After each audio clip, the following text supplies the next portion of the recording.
Olá, olá, bem-vindo, bem-vinda à nossa aula. Nessa aula, especificamente, a gente vai falar sobre transtorno de personalidade borderline. E a gente vai falar sobre as principais características, como você identificar, como você conviver com alguém que tem transtorno de personalidade borderline e também, se caso você tenha recebido esse diagnóstico, como você aprender a lidar melhor com as flutuações das emoções desse transtorno no seu dia a dia. Então, aproveita, fica aqui nessa aula, já curte se você gostar desse conteúdo, compartilha com quem você achar que precisa também desse conteúdo. Eu sou Karen Duarte, psicóloga clínica. Nesse canal você vai achar aqui conteúdos de psicologia e de desenvolvimento humano. Então, se esses temas são interessantes para você, aproveita para se inscrever. Vamos lá, sem muitas delongas, vamos falar sobre esse transtorno de personalidade borderline. Esse transtorno, de uns 5 anos para cá, ele foi muito difundido nas redes sociais. Antes falava muito apenas do termo transtorno de personalidade bipolar. E quase não se falava do transtorno de personalidade borderline, porque até um pouco tempo atrás ele também não tinha essa nomenclatura. Antigamente, as pessoas com transtorno de personalidade borderline, elas estavam ali na qualificação dos transtornos em um transtorno chamado como limitriforme. O que significa limitriforme? É aquela pessoa que está sempre no limite, na variação das suas emoções. Então, de um tempo para cá, o transtorno de personalidade borderline ganhou esse nome, foi mais especificado e começou a ser mais conhecido entre as pessoas.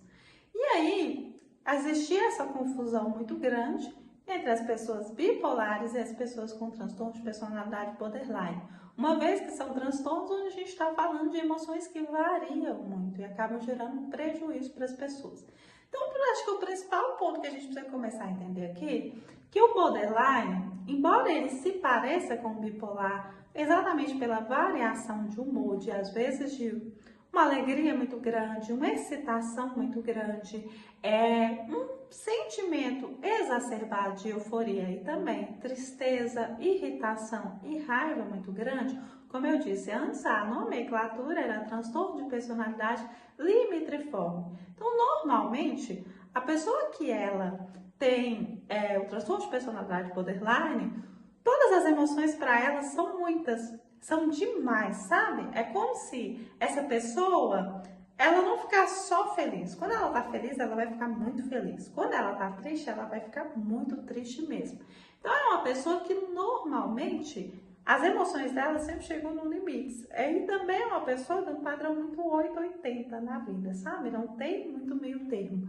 E por isso que antes era chamado desse transtorno de personalidade limitriforme. E por isso também que se confunde um pouco com o bipolar. Porque o bipolar também vai ter os picos, às vezes, de euforia e os picos de depressão também chegando no limite. Principalmente se os intervalos desses picos são curtos. Só que quando a gente fala da pessoa borderline, ela não tem necessariamente essa divisão de picos nessas emoções. E é aí que é a principal diferença do transtorno de personalidade bipolar. Por quê? Normalmente, o bipolar, se você convive com alguém que tem bipolaridade ou que se você tem, você vai perceber que tem uma fase do seu ano ou tem um mês que você está assim, para jogo na vida. Tudo para você é muito bom, muito encantador, você está cheio de ideias, você está disposto, você quer fazer várias coisas. E tem um período do ano que você está muito desanimado mesmo, desesperançoso e está triste. E uma angústia, um vazio muito grande. Então é difícil até de levantar da cama. No borderline, embora essas emoções, euforia, tristeza sejam comuns, essa pessoa ela não tem necessariamente essas emoções em picos. A pessoa borderline, ela pode estar no mesmo dia muito feliz e também estar muito triste nesse mesmo dia. Borderline mais é uma pessoa reativa do que uma pessoa que necessariamente tem como a gente entender que tem picos ali que vão ficar por um determinado momento na vida da pessoa. E aí, pensando nisso, que o borderline a gente vai enxergar como uma pessoa reativa no dia a dia, Vamos pensar o seguinte, as principais características do borderline para psicologia primeiro, um vazio existencial enorme e segundo, a questão também do medo de abandono. Então, as principais características, toda pessoa que tem transtorno de personalidade borderline, ela enfrenta um vazio existencial gigantesco e ela vai enfrentar também um medo enorme de abandono e de rejeição. E aí, quando a gente pega por esses principais fatores aqui, essas duas características, é por isso que às vezes a pessoa borderline ela é muito reativa. Por quê? No fundo, é como se a questão hormonal do borderline ele estivesse sempre nessa busca, é como se faltasse algo. Então, como tem esse vazio muito grande, essa pessoa vai ter uma tendência muito maior quando ela está buscando felicidade, excitação, empolgação, quando ela se apaixona, ela se entregar muito rápido. Então, a pessoa borderline, para você conviver no dia a dia, às vezes vai ser a pessoa mais animada que você conheceu. Vai ser uma pessoa que ela também está ali para jogo. Você chama ela para sair, para fazer qualquer coisa, ela vai fazer. Ela vai ter uma empolgação muito grande com tudo. E se ela se apaixonar, ela vai amar muito, ela vai se entregar muito logo de cara. Então, é uma pessoa que é tudo muito intenso, essas emoções. Só que isso é para preencher esse vazio. Então, quando essa pessoa, por exemplo, se apaixona por alguém, ela se entrega muito rapidamente, porque ali está um vazio muito grande. Quando essa pessoa gosta de alguma coisa, um esporte, um tipo de comida, uma bebida, vai ser tudo muito em excesso. Então, a pessoa do borderline, ela também tem uma tendência muito grande a tendências impulsivas. Então, normalmente, é uma pessoa que vai ter excessos. Se ela comprar, ela pode desenvolver uma compulsão por compras, ela pode desenvolver compulsões alimentares, porque se é tudo para preencher esse vazio, tudo ela vai querendo muito. É como se fosse um buraco ali que tivesse dentro dela. E aí, como essa pessoa, ela quer preencher esse vazio, mas existe uma ferida emocional muito grande aqui no medo de abandono, no medo de rejeição, porque no fundo essa ferida ela não passa, o que vai acontecer? Mesmo que essa pessoa, ela entre com uma paixão muito grande num relacionamento, ela também vai ter muito medo de ser o quê? Ela vai ter muito medo de ser abandonada, de ser rejeitada. Então, normalmente, essa pessoa aí que entra, o que é muito comum a gente ver nas redes sociais. Normalmente, a gente vai ver essa pessoa com esse medo enorme de ser rejeitada e ela pode se tornar uma pessoa possessiva, uma pessoa ciumenta, uma pessoa extremamente reativa a sempre que ela for frustrada.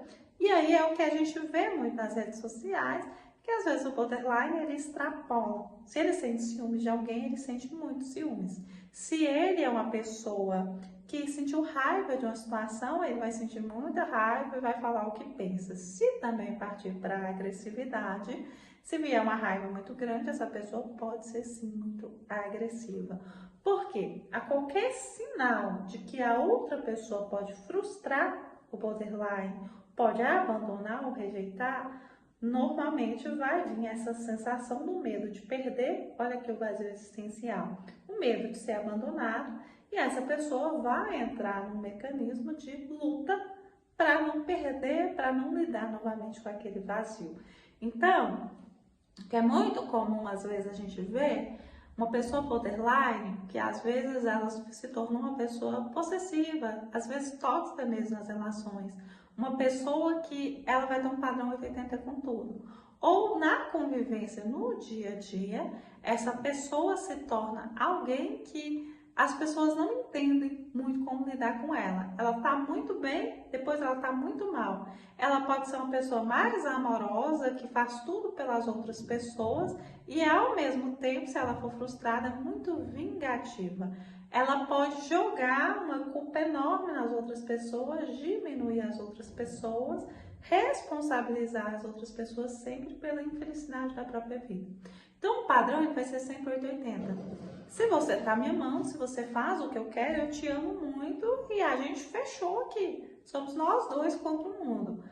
o borderline ele tem muito essa necessidade de posse às vezes. Só que se você fizer qualquer coisa que me contraria, qualquer coisa que me frustre, vai vir uma raiva interna muito grande que vai estar relacionada a esse medo de perda e essa pessoa sim, ela vai reagir com comportamentos que são tóxicos, que são nocivos. Por isso que é muito difícil, às vezes, ter um relacionamento com uma pessoa borderline, principalmente se ela não se trata e se ela não entende que ela tem esse transtorno. Ela só é essa pessoa agressiva, ciumenta, reativa e ela não acha que isso está relacionado a um fator maior, que também é biológico, porque tem os fatores hormonais. Não é normal alguém flutuar de emoções assim. Então, se você flutua muito rapidamente de emoções, qualquer coisa que alguém falou que te frustre, que você não gostou, você percebe que vem essa raiva muito grande, você percebe que você foi impulsivo, quando vê você já falou, você já magoou, você já foi lá atrás da pessoa, você já ligou, você já quis bater nela, se você percebe que você reage assim, isso não é normal. Normalmente o normal é que a gente consiga minimamente entender as nossas emoções e fazer uma gestão delas. Se a gente reage com impulso para tudo, vai ter um problema aí. Então tem uma questão hormonal e tem esses aspectos psicológicos que eu disse que são as duas principais características do borderline, vazio existencial e medo de abandono. Então isso precisa ser tratado. Caso contrário, todas as pessoas que você se relacionar, seja um namorado, um casamento, seus filhos, seu pai, sua mãe, vão estar à mercê dessa gangorra emocional de eu faço tudo por você, eu te amo, mas ao mesmo tempo eu sou a pessoa que mais te machuca. Por quê? Eu não tolero a perda, eu não tolero a frustração, eu não consigo lidar com os meus impulsos quando eu lido com esse tipo de sensação. E a maior parte das pessoas que têm esse transtorno, elas nem conseguem identificar que elas foram reativas com a outra pessoa porque a outra pessoa gerou uma frustração. Normalmente essa pessoa vai seguir no looping de achar que a outra pessoa é culpada. Então assim, mas eu só fui agressivo com você porque você me fez ciúmes, porque você olhou para outra pessoa. E aí ela direciona a culpa, ela cria uma fantasia de que, então a resposta para mim não me sentir assim é você parar de conversar com todo mundo, é você não olhar para outras pessoas na rua e ela vai ter esses relacionamentos que tem muito controle, que tem muito abuso psicológico, porque no fundo ela não está trabalhando a carência dela afetiva, o vazio existencial e esse medo de rejeição. E aí, se ela está relacionando com uma pessoa que é dependente emocional e que também não se atenta a isso, vai se tornando uma relação muito abusiva. A maior parte dos crimes que a gente tem, principalmente em relacionamentos, pessoas que cometem homicídios, quando a gente for feminicídio também, se a gente for avaliar, essa pessoa tem muito traço de personalidade borderline. Então, tem que ter muito cuidado. Não é normal flutuar de emoções assim. Não é normal a gente sentir raiva das outras pessoas ou querer resolver o que a outra pessoa nos gerou de mal dessa forma impossível. Então, como eu disse, as principais características vão ser essas: o vazio existencial e o medo de ser abandonada. Como essa pessoa vai reagir no dia a dia? Sempre nesse padrão de 880. É uma pessoa muito empolgante, muito apaixonante, muito presente, se doa muito, só que ao mesmo tempo é uma pessoa que você tem que estar ali o tempo todo suprindo essa falta emocional dela. Qualquer situação que essa pessoa seja frustrada, ela pode sim lidar com essa agressividade direcionada a você. O outro ponto é que o borderline também tem uma agressividade direcionada a si mesmo. Então, às vezes, essa pessoa ela não é agressiva com as outras pessoas, só que ela é extremamente punitiva e agressiva consigo mesma. Então, vamos pensar o seguinte: quando a gente é muito fácil começar a identificar esse transtorno na adolescência. Então, quando você pega uma garota, um garoto adolescente, que normalmente, esse transtorno ele vai aparecer normalmente ali no primeiro relacionamento dessa pessoa. E aí, se essa pessoa, dentro desse namoro, ela já se mostra muito ciumenta, muito possessiva, tem uma alertinha aí. E às vezes, o outro padrão que a gente não enxerga é que pode ser que essa pessoa não demonstre ciúmes, posse para outra pessoa. Só que ela é extremamente agressiva consigo mesma. Então é muito comum, por exemplo, sabe aquela adolescente que teve a primeira desilusão amorosa e aquilo foi praticamente o fim da vida dele? Ele ficou de cama, ele cortou, se mutilou, ele parou de assumir as responsabilidades, mudou muito. Isso é uma forma de agressividade consigo mesmo. Então, como eu disse, tem a agressividade direcionada ao outro, essa pessoa que vai punir, vai dizer para outra pessoa que não pode ser assim, colocar regras e às vezes ser extremamente possessivo até com a vida da outra pessoa e ter a agressividade voltada para si mesmo. Então, o borderline, quando sentir que está frustrado, ou que fracassou, ou que não deu conta, ou que as outras pessoas o abandonou, normalmente o que ele vai fazer quando a agressividade está voltada para si mesmo? Eu me corto, eu entro em depressão, eu sinto uma raiva enorme de mim mesmo, que eu posso me bater, eu posso tentar suicídio, eu posso entrar em compulsões, então compulsão alimentar, compulsão por compras, eu posso ter um comportamento autodestrutivo, tanto de vícios em excesso, tanto de buscar alta velocidade em carros, algo nesse sentido. Todo transtorno de personalidade, a gente vai pensar como se fossem nuances de cores. Então, a gente vai ter, por exemplo, vamos pensar num azul.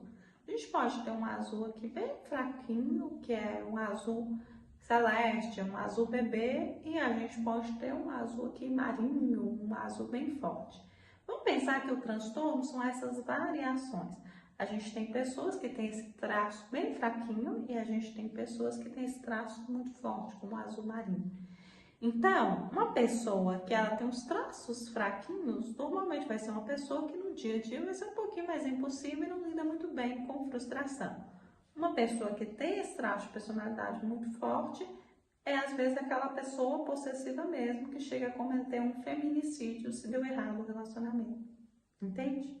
Então, ou é uma pessoa que às vezes ela fica mal, ela não entende, ela é reativa, só que ela consegue elaborar e a gente tem a pessoa que às vezes aquilo ali para ela já foi o motivo dela se autodestruir. Ela entra ali em compulsões, em vícios. É muito comum, às vezes, como é tudo muito intenso, de às vezes, quando ele entra nesse polo aqui da euforia, porque a gente também vai ter os polos da depressão e a gente vai ter o polo da euforia, borderline, por exemplo, na euforia ser uma pessoa, como é tudo muito amplo para ele, ter um comportamento sexual muito exacerbado, ser uma pessoa até muito promíscua. Então, esse vazio existencial, ele faz muitas vezes que essas pessoas se perdam. Porque, naturalmente, se eu estou muito eufórica, se eu acho que aquilo tampando o meu vazio, ou eu estou em um sofrimento autodestrutivo, que eu não estou nem aí para o que eu estou fazendo, eu acabo entrando nessas variações de ser tudo muito intenso. Então, o principal caminho para a pessoa que é borderline, primeiro, ter esse reconhecimento, que não é normal viver nessa gangorra emocional, sofrer demais para tudo e amar demais com tanta intensidade. Outro ponto, ter esse reconhecimento. Entrar num relacionamento, estar com outra pessoa é respeitar o livre-arbítrio. E você vai ser frustrado e frustrada nessa relação. Porque só acontece as primeiras frustrações que um casal ele pode buscar evoluir ali. Um compartilhar com o outro o que gosta. O problema do bot é que o medo de perder vai fazer com que ele vai tirando gradativamente o livre-arbítrio da outra pessoa. Então, ele vai possuindo a outra pessoa na relação. E isso vem à custa de diminuir a outra pessoa, de alienar essa pessoa de si mesmo. Então, ter esse entendimento que é preciso olhar para essas flutuações de emoções, olhar para esse vazio existencial primeiro, é muito importante, porque só assim você vai conseguir deslocar esse sentimento de querer que o outro tampone isso para você mesmo tamponar. Então, esse é um ponto crucial. E aí, é claro, isso vai ter a necessidade de entrar com a questão psiquiátrica, vai ter a necessidade de entrar também com a questão de terapia. O borderline precisa sempre fazer terapia, porque às vezes é muito difícil identificar o quanto, na verdade, você está sofrendo e o quanto, na verdade, isso é muito essas emoções exacerbadas dizendo por você. Porque o sofrimento ele vai estar ali, só que não é necessário caracterizar esse sofrimento como algo que tem que ser vingado, como algo que tem que ser resolvido naquele momento. Esse respeito ao tempo, ao livre-arbítrio das outras pessoas é muito importante. E principalmente se há essa autodestruição consigo mesmo, se a agressividade está voltada para si, não para o outro, então é entender que toda essa autocobrança, esse sentimento de culpa, esses excessos que são cometidos para se punir, ou os excessos que são cometidos para tentar aliviar essa angústia que parece que não passa, isso precisa ser trabalhado. O normal é que um ser humano ele viva de maneira plena. As emoções vêm e vão. Você não precisa necessariamente viver à mercê das suas emoções. Borderline é uma pessoa que vive preso a essa sequela do vazio existencial. Então é muito importante buscar terapia, é muito importante você não se ver como essa pessoa que não tem solução, como essa pessoa tóxica, porque infelizmente quando a gente busca conteúdos de pessoas borderline na internet, normalmente está muito associado aos comportamentos tóxicos que um borderline pode vir a ter. E aí parece assustador para quem recebeu o diagnóstico. E essa pessoa corre daquilo, ela acha que ela não prefere se identificar, então normalmente ela vai correr do diagnóstico, ela não vai querer aquele diagnóstico para si e não vai lidar. E o sofrimento, a angústia existencial, ela vai continuar e essa pessoa vai continuar levando sofrimento para as outras pessoas e entendendo as suas relações dessa maneira meio destrutiva, onde tem muito controle, no lugar de buscar lidar com isso. Todo transtorno, se muito bem tratado, muito bem, e aprendendo como lidar com ele no dia a dia, leva alguém sempre para um patamar onde ela pode usar muito bem isso a favor dela. Como eu disse ao longo do vídeo, uma pessoa com transtorno de personalidade borderline é uma pessoa que é muito entregue e ela tem muitas emoções. Então isso é muito bem utilizado se você colocar essas características no lugar correto. Tudo que a gente tem em excesso, a gente tem que aprender a usar isso para o nosso bem. Então, pessoas com transtorno de personalidade borderline se dão muito bem no teatro, se dão muito bem escrevendo, se dão muito bem lutando ou praticando esportes, porque toda essa emoção ela tem que ser colocada de uma maneira externa, de maneira positiva, não ser necessariamente colocada em um único objeto de amor, que aí vem a posse, e uma única salvação na sua vida. Então isso precisa ser explorado de outras formas, para que esse padrão 80 é tudo muito intenso, na sua vida ele seja dividido e esse vazio existencial ele vai diminuindo à medida que você entende que você pode colocar amor, você pode criar esse amor em várias áreas da sua vida, não depender necessariamente de se sentir amado e especial se tem um amor do outro direcionado a você. Por quê? Quando a gente acha que o amor está no externo apenas, o vazio existencial vai ser gigante. Então é por isso que é muito importante sim buscar ajuda, buscar maneira de direcionar para que a sua vida não seja esse desastre, essa gangorra emocional. Então, gente, na próxima aula eu vou explicar um pouquinho mais sobre como é um relacionamento amoroso com a pessoa borderline, como pode ser lidado se vocês estão casados, se vocês descobriram isso, estão num relacionamento, quais são as principais dicas para lidar e a gente se vê na próxima sexta-feira. Até mais, beijo para vocês!